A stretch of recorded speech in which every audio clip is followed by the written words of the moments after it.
Hey everybody, welcome to the Dutchman's Wood Shack. I'm back in a hole again. Back in a dust mite hole again. Welcome. Did you miss me? Probably not. Okay, little information here. Fill you in on what's going on. I had hip surgery on my right hip. Okay, so I believe I'm working on my third week since operation. I can kind of walk around without the cane. It's just barely there, but um,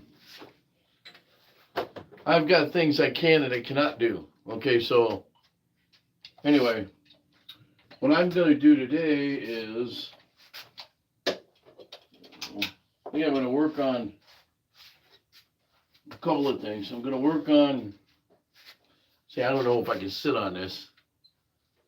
Anyway, I'm going to try and work on this. As you can see, it's full of hand planes.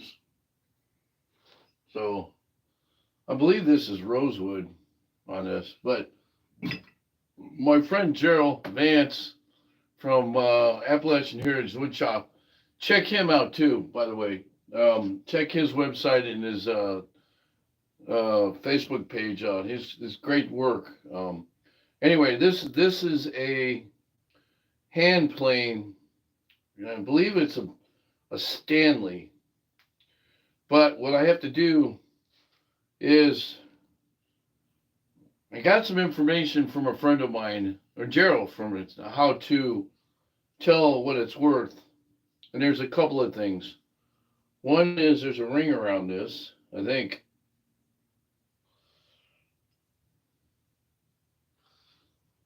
It's a little dirty here, but this all needs to be cleaned up here. And the idea with this was I came up, I looked it up online, and there's several different ways from Sunday to tell how much it is or how old it is. So what I'm gonna do, I have to get a. Anyway, I'm not gonna do that right now. This is the knife to it. I think there might be some kind of identification on. I don't know. It's right up at the top, maybe. There's some at the top here too. There's like three or four different ways to tell. So anyway, I'm gonna put all this stuff up here. Hopefully I don't lose it. And I want to work on this thing. Now, as you can see, it don't fit right. Right now, that's because what happened was the finish in this made it tighter. I had it the right size, but it got really tight. So I have to sand that off. So what do we got here?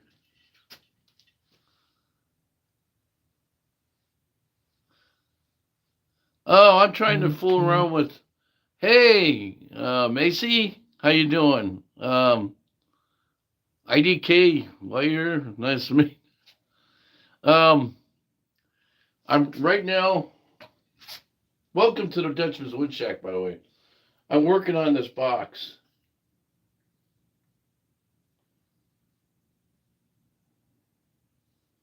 And it's kind of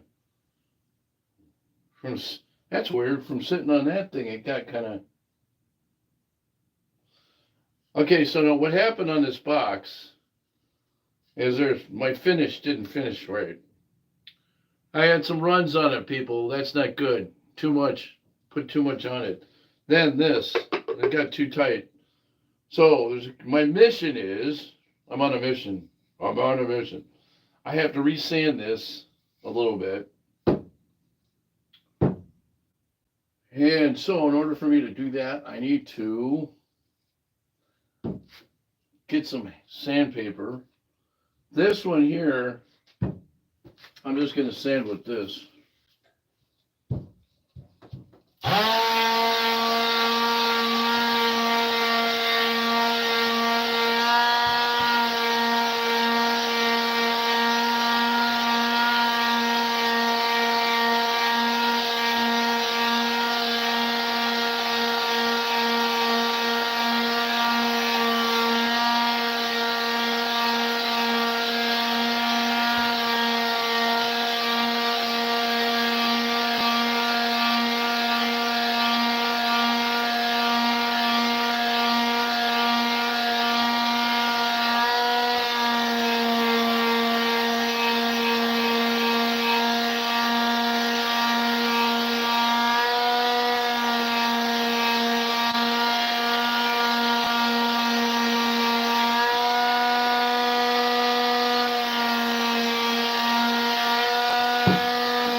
Now I wanted to show you something here.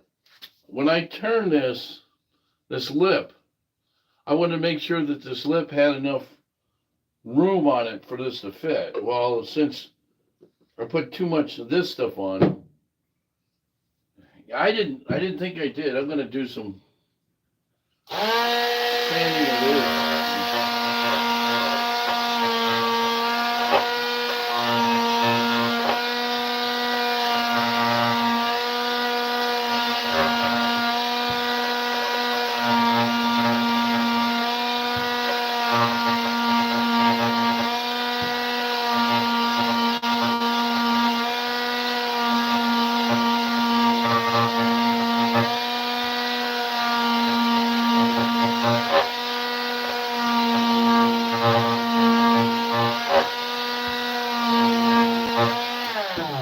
Now I have a detail sander, but the problem is I think it takes too much off.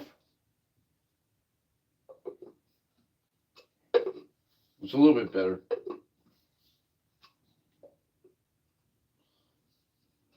That's the way it's supposed to go, is like that.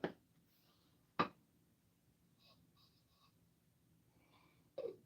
don't want to take too much off, but usually what happens is when I got too much on the lip, I could see that right there. See, that's the only drawback I have with my boxes. Sometimes I make the lids snug, and I'm worried about it being too loose. And I'll put, like with this one, a lot of them, what I'll do is I'll usually drill this and put a knob on it, you know, nice little knob or something, a drawer knob on it. But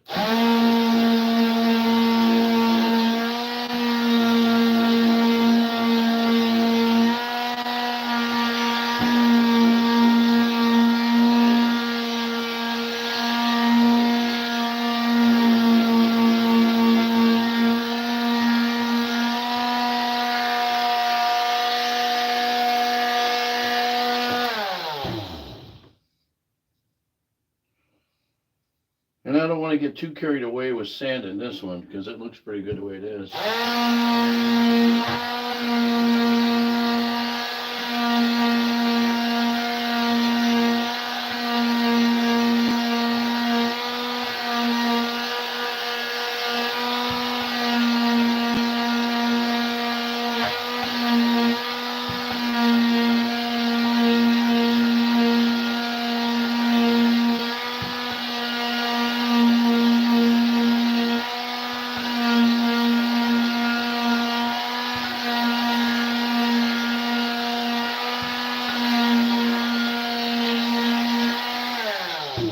Now, two things you want to do before you sand it, before you finish it again.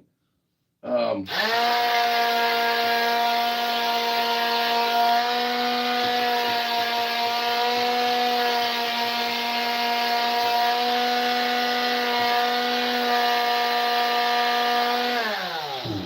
you want to go through, you're going to wipe this down with a tack cloth, right? Always wipe your stuff off with a tack cloth. But I go a step further. Well, I use my air compressor and I blow a lot of this off. Now, when you have a lot of rough surface like this, I do that first, and then I wipe it off with the tack cloth there because it's bark, and when you sand stuff like this that has bark on it, it leaves a residue. Even with a tack cloth, it might not get it because it's down inside the groove. So blowing it off with air gun makes a big difference. Then the other thing is check and see if you've got any uh, kind of bad spots inside. Now, I'm not worried about this inside so much. It turned out pretty good. There is a ring right there. Oh, what I mean, I could put it back on the lathe and turn it like this and do that, but I don't want to do that because that lathe leaves marks. So, um, yeah. So now what I'm going to do is I'm going to get a tack cloth. Ooh, that's what I got this for. Who we got on there?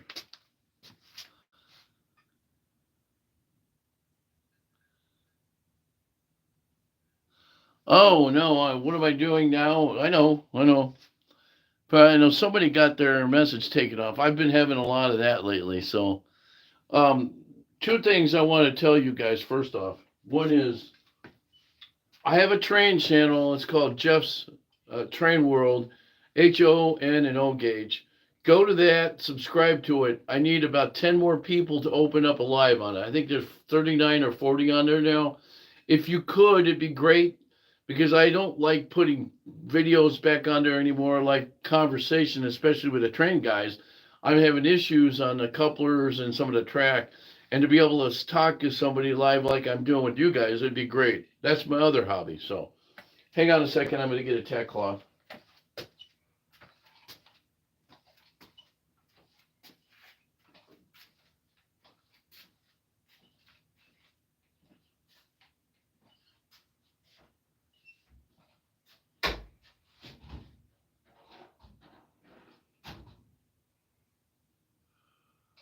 Okay, now where did I put that tack cloth?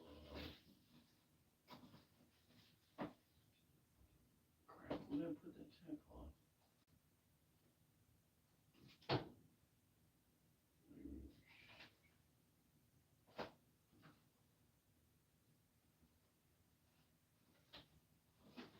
Don't forget it. I don't. Can't do that. Crap. Oh, there it is.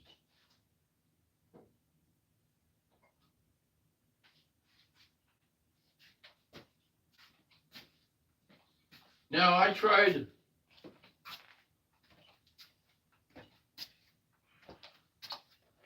some stuff, new finish on my finishes was called Osmos. And I don't know if anybody's ever tried that kind before, but I find it hard to work with. See, here's my problem. I got a big hang up of trying something different than what I already did. If you ever finish your products or your projects and you like the finishes that you're using, the product you're using on finishes, don't change it. For one, it's not worth it. You can experiment, but I can almost bet money on it. 99% of the time, you're going to go back to your old finish. And that's kind of what I'm doing. A lot of guys like to do finishes where you add this and you add that to it. By the time you buy I think, for instance, I've used general finishes. General finishes are great, but it's 35, $40 a quart. In some cases, it might be more. If you want to make your own special finish, I'll give you a good example. One of the guys from my woodworking clubs said, well, try this finish. I liked this finish when he did it on his bull, so he gave me this formula. And what it was I had to buy 3 different things. Well, I bought a gallon of indentured alcohol. I got a quart of or a pint of shellac, and I got some boiled linseed oil. That cost me $60, 60, $70 for that. So is that worth it? No. So that's what I'm saying. And then this stuff is sitting in the back of your shop or wherever you have it, and then it doesn't last very long. So there's a lot of factors in that finishing stuff.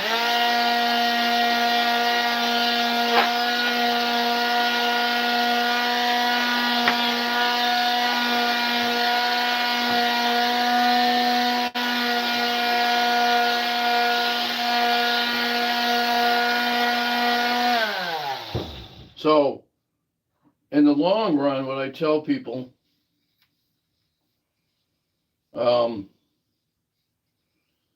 get something that's usable. Don't make it cheap, or just whatever you're comfortable with, and make sure that you're not spending a fortune with it, because sometimes the same finish can be accomplished with something that's not as expensive.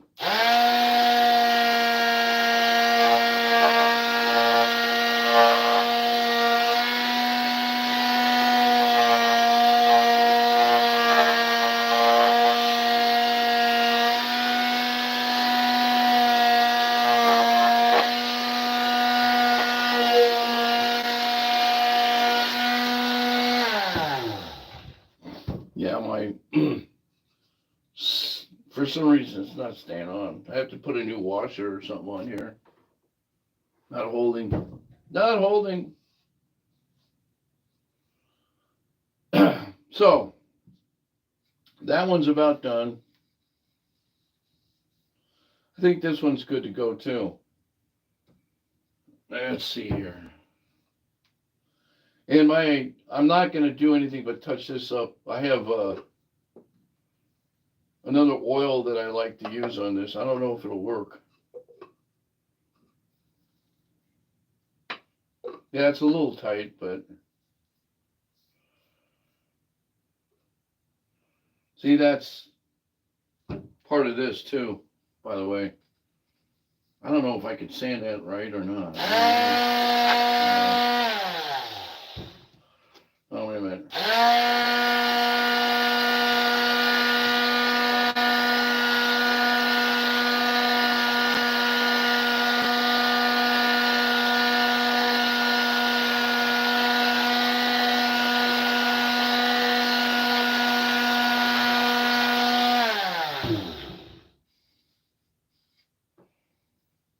That might work a little bit better. I don't know. Yeah. Okay, so now I've got an oil I'm gonna put on this. It's a beeswax oil, and we'll see how that. Hang on a second. Hang on a second.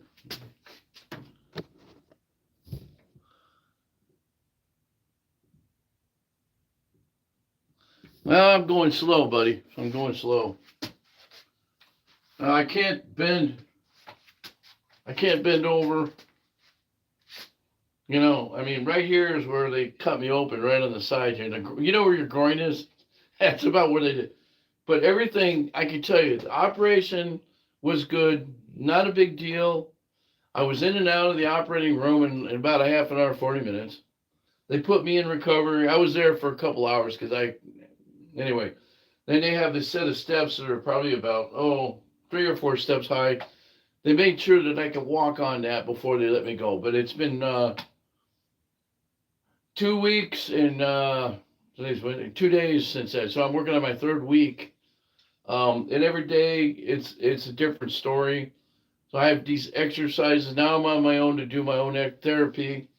And I'm telling you, it's not easy. You have to retrain yourself to walk. But I haven't been down. This is the first day I've been down here probably since before the operation. Or the night of. But I'm still, I don't have the energy. So I'm probably going to cut this short in a little bit anyway. So.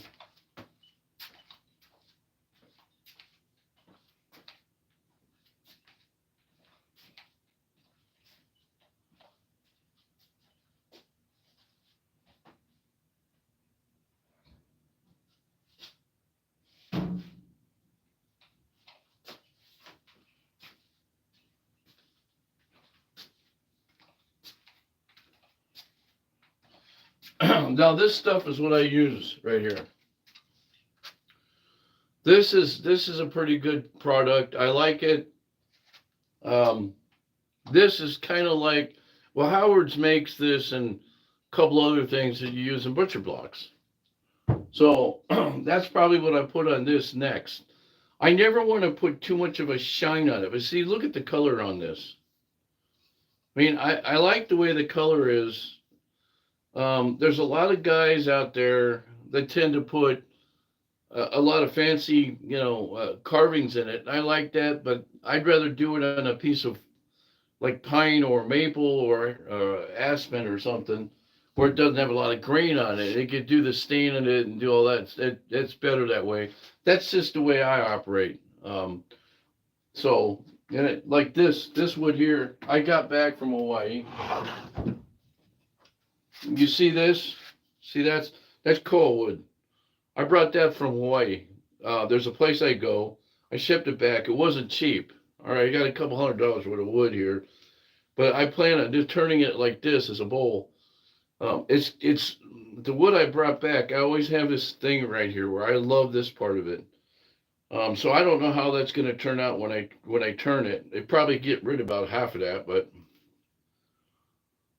I always thought about just turning it like this as a square. and just going like just maybe rounding off the corners a little bit and just turning it in the middle. I might do that. Sometimes I've done that, so I just make this kind of a softer turn. Hang on a second. Keep that thought. I'll be right back.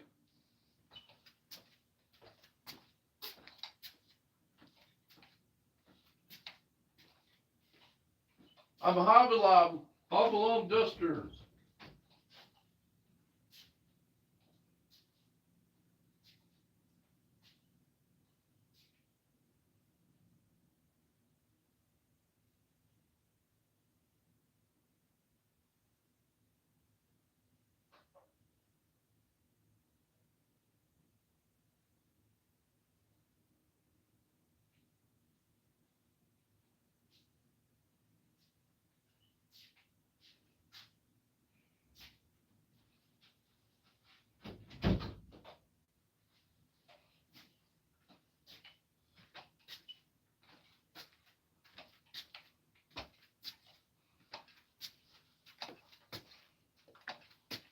All right. All right, all right, all right. Well, what I'm going to do here, I'm going to put a little on here. Now, this thing is sitting around a while.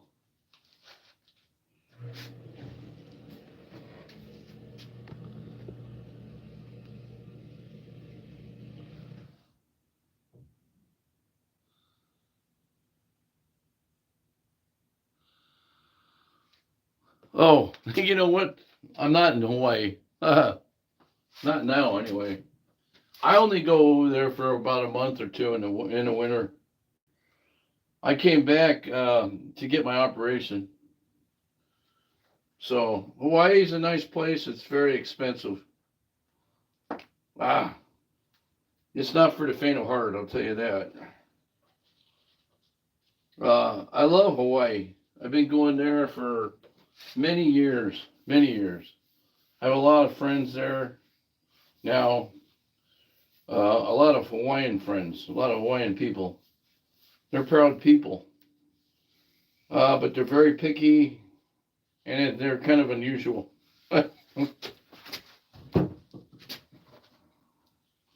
Whoa, that was close. Anyway, no jerks. The thing about Hawaii, Hawaii's got some. It's a beautiful place. It's not cheap, but it's kind of different. If you've ever been to the Virgin Islands or to the Bahamas, somewhat like that. A lot of shanty shacks, a lot of issues, a lot of homeless people, a lot of homeless people. The sad fact is, there's a lot of people go over there to find a job, and they love going over there. Since COVID, everybody's figured out a way to work out of their house, right? Well, so all these young kids are over there now, thinking that they can find a place to, like an apartment to shack up. But there's not. There's not any. Housing is very, very slim. A lot of them have good jobs, but they're living out of their cars. So it's sad, but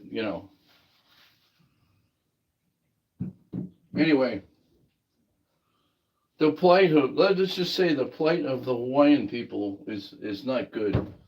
They're kind of being, and I hate to say it, being run out of town by the tourists who come in, who can afford to buy or to rent out a house or two for a month or whatever it is, and they can't afford a house there themselves. So it's kind of,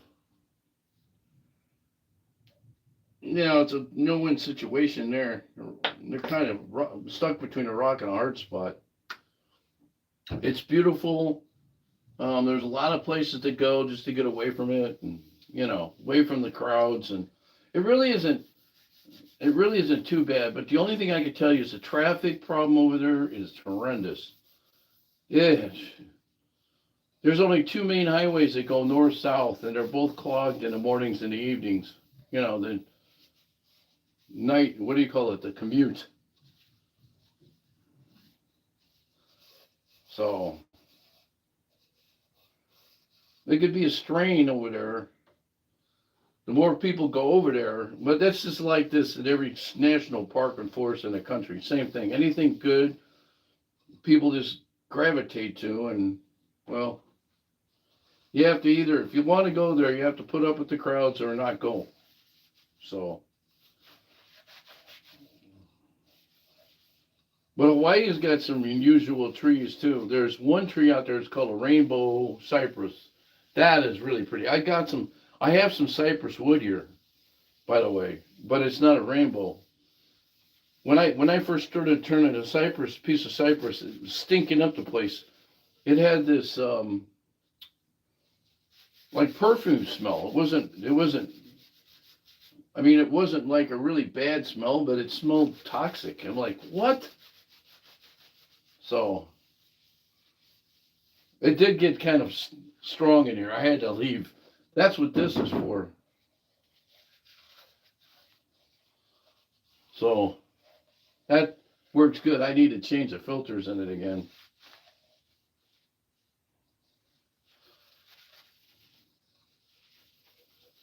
Okay, so now, what do you think?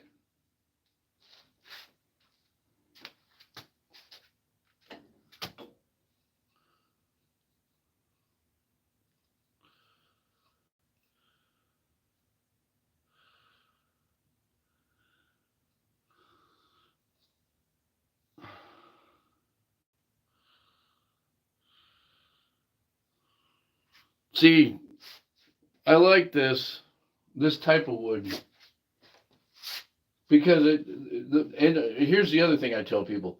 If you look at it, when I turned it, it wasn't dead center with them. Okay, so this is a branch, and most branches are out of whack. They're not completely round. None of them are, right? So usually when you take a piece of wood, you want to go dead center, right?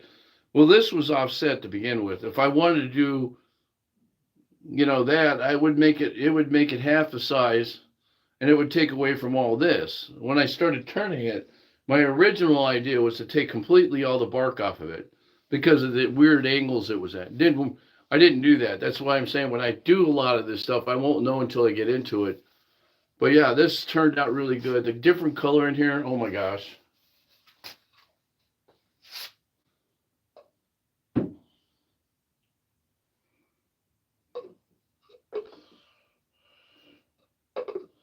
Oh, that's nice. That works.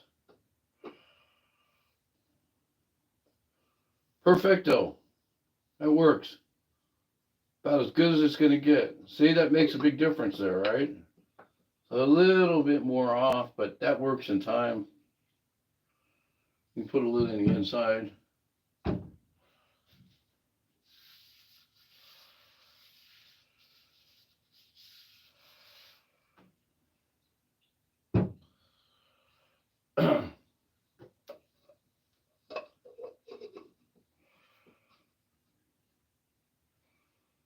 There you go.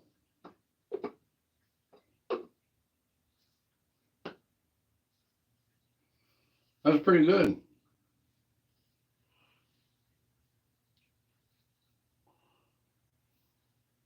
Now, if you ever do any of this stuff, okay, so this is my take on things, all right, so that you know. Whenever you work on stuff like this, I gotta sit down for it. You got to think ahead. Okay, so it's like planning a house. Okay, what's your object of the game? If you know your wood, then you kind of have it. You're ahead of the game.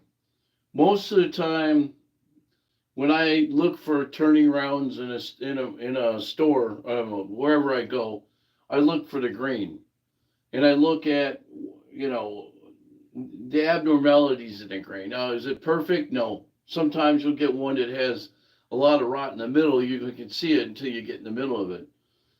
Um, when I'm doing segmenting, the other thing about segmenting is what I do with that is because you're doing strips of wood.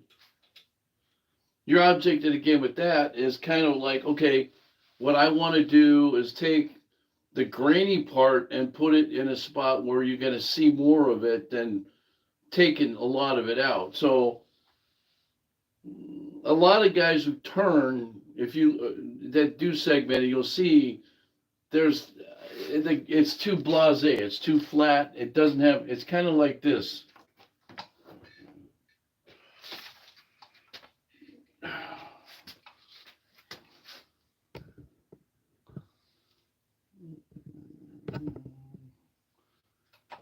This is one I made a while ago. Okay, so this is basically made out of maple, and the finish on it is a honey nut maple gel, which they don't make anymore, unfortunately.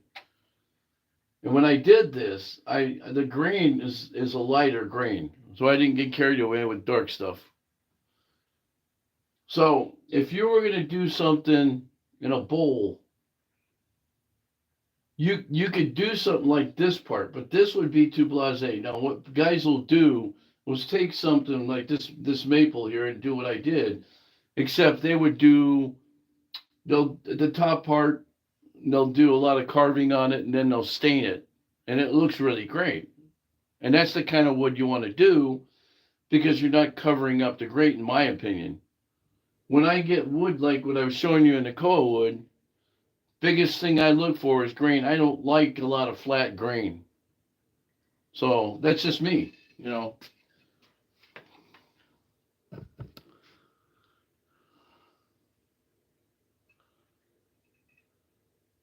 Hey, how you doing there?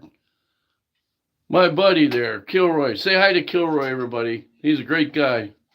He does he's a electronics guru. He's doing a lot of I don't see laser stuff. It's awesome. You have to go to Odessa. You have to go to his channel. You know, look him up on his channel on the YouTube there. He's got some awesome stuff in there. He's working on a USS Enterprise. I mean, I think it's Enterprise, but it's a spaceship. That thing's mind-boggling. But anyway, yeah. So that's basically what I'm doing with this. Now this I have to finish. You can see I just have the top laying there. I have to put it down. It's got pocket screws on the top, so I could take it off. But I have to take and screw it back down again. And I had to take and finish it because it's got dings and dents, and I'm going to be selling that too. I used to make a bunch of these. There was a show I did 8, 10 years ago, and I had a whole bunch I made, and I sold all but 3, I think it was. And now the 3 are over here. One is up, is holding a one-arm bandit coin slot machine, and the other one I think, oh no, it's just this one and that one. So, and I'm gonna get rid of this probably this spring. But I don't know if I'm gonna do a show or not. I might just auction it off or something. But anyway, I'm gonna let you guys go. I gotta go respite. I'm gonna try and figure out what all these hand planes are worth. And I don't know if I'm gonna turn anything for a while. We'll see. My stamina isn't quite up to what it used to be. So right now I'm kind of. So, and then later on, go to Jeff's Train World. Do me a favor, go to Jeff's Train World, HONNO Gauge, subscribe to it because it'll tell you when I'm on, and you can see the train layout I have. I need 50 subscribers in order to do what I'm doing now is live stuff. Otherwise, you get videos, and people ask me about it, and I want to be able to talk about it like I'm talking to you guys. So I'm going to get off there. I'm going to go back up to the top floor and relax. And thanks again for watching, you guys. I'm back in it, and I'm trying every day to get better. I figure it's going to take me a better part of 6 weeks to get my stamina back up enough to where I know what the heck I'm doing. They're leaving it up to me to do my exercises, which is kind of cool, but it's not cool because I got a mail. Now I've got to commit myself. And but I got to limit everything I do. So, and that's why I'm leaving early. You guys have a great night. Thanks for watching me. I really, really appreciate it. You guys are great fans of me. So, can't help thank you enough. I'll talk to you guys later. God bless you guys.